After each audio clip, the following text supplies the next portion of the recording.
এবার নজর রাখবো একটু খেলার খবরের দিকে। ধর্মনগরে কাবাডি সিলেকশন অনুষ্ঠিত হয়েছে এবং সেখানে রাজ্যের ক্ষেত্রে রাজ্য স্তরের জন্য বাছাই করা হয়েছে মোট 20 জনকে।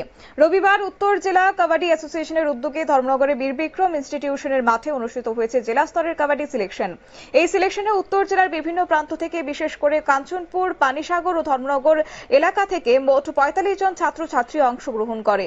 দিনভর চলা এই প্রতিযোগিতামূলক সিলেকশনে দক্ষতা, ফিটনেস এবং কৌশলের ভিত্তিতে মোট 20 জন ছাত্রছাত্রীকে রাজ্য স্তরের সিলেকশনের জন্য বাছাই করা হবে এবং রাজ্য স্তরের সিলেকশন সফলভাবে সম্পন্ন হলে ওই খেলোয়াড়দের মধ্য থেকে যোগ্যদের নিয়ে উত্তর পূর্ব ভারতের নর্থ ইস্ট লেভেলের প্রতিযোগিতার জন্য চূড়ান্ত দল গঠন করা হবে। কি রয়েছে বিস্তারিত শুনুন। তো এইখান থেকে আমরা এটা সিলেকশন করে আমরা রাজ্যভিত্তিক যে কম্পিটিশনটা হবে উদয়পুরে আগামী 27, 28, 29 এর জন্য আমরা এখান থেকে পাঠানো হবে আমাদের এই টিম, দুটি টিম। তো ধর্মনগর, কাঞ্চনপুর এবং পানিসাগর এই তিনটা নিয়ে আমাদের ডিস্ট্রিক্ট কম্পিটিশন হবে। তারপরেই তারা রাজ্যভিত্তিক সেখান থেকে সিলেকশন পেলে যাবে নর্থ ইস্টার্ন মিটে। পরবর্তীকালে এখনো ঘোষণা করা হয়নি, পরবর্তীকালে ঘোষণা করা হবে, তখনই ওই টিমটা যাবে।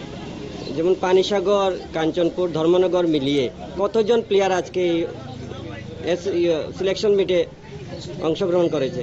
অ্যাবাউট 45।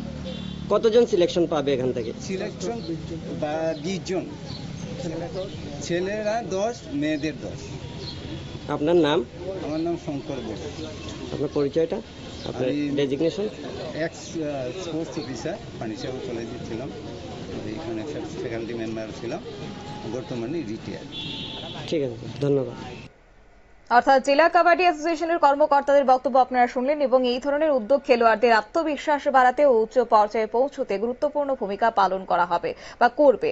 তাই আজ ক্ষেত্রে স্থানীয়দের উপস্থিতি ছিল আজকে দর্শকদের চোখে পড়ার মতো এবং জেলা ক্রীড়াঙ্গনে এই ধরনের আয়োজন ভবিষ্যতে অব্যাহত থাকবে বলে আয়োজক সংস্থা তারা আশা ব্যক্ত করেছেন। সংবাদ আপাতত এই পর্যন্তই। পরবর্তী আপডেটের জন্য চোখ রাখুন শুধুমাত্র নিউজ ভ্যানগার্ডের পর্দায়। নমস্কার।